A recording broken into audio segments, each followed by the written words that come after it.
ভারত যাচ্ছে না বাংলাদেশ দল। বাংলাদেশ ক্রিকেটে এলো এক বড় ও গুরুত্বপূর্ণ সিদ্ধান্ত। মোস্তাফিজুর রহমানকে আইপিএল থেকে ছাঁটাই করার ঘটনার পরই পরিস্থিতি নতুন মোড় নিয়েছে। এরই মধ্যে আসন্ন টি-20 বিশ্বকাপ সামনে রেখে ভারত সফরে না যাওয়ার চূড়ান্ত সিদ্ধান্ত নিয়েছে বাংলাদেশ ক্রিকেট বোর্ড বিসিবি। আজ দুপুরে বিসিবির একটি অত্যন্ত গুরুত্বপূর্ণ বোর্ড সভা অনুষ্ঠিত হয়।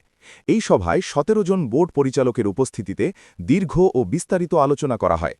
আলোচনার পর সর্বসম্মতিক্রমে ভারত সফর বাতিলের সিদ্ধান্তে উপনীত হন বোর্ড সদস্যরা।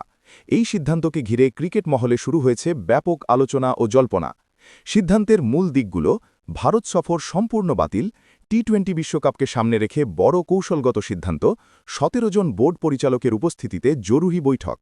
সংবাদ সতর্কতা: বিসিবি জানিয়েছে এই সিদ্ধান্তের পেছনের বিস্তারিত কারণ এবং পরবর্তী করণীয় পরিকল্পনা সম্পর্কে জানাতে খুব শিগগিরই একটি সংবাদ সম্মেলনের আয়োজন করা হবে।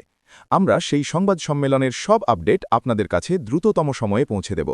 সর্বশেষ ক্রিকেট আপডেট পেতে চ্যানেলটি সাবস্ক্রাইব করুন, ভিডিওতে লাইক দিন এবং আপনার মতামত কমেন্টে জানান।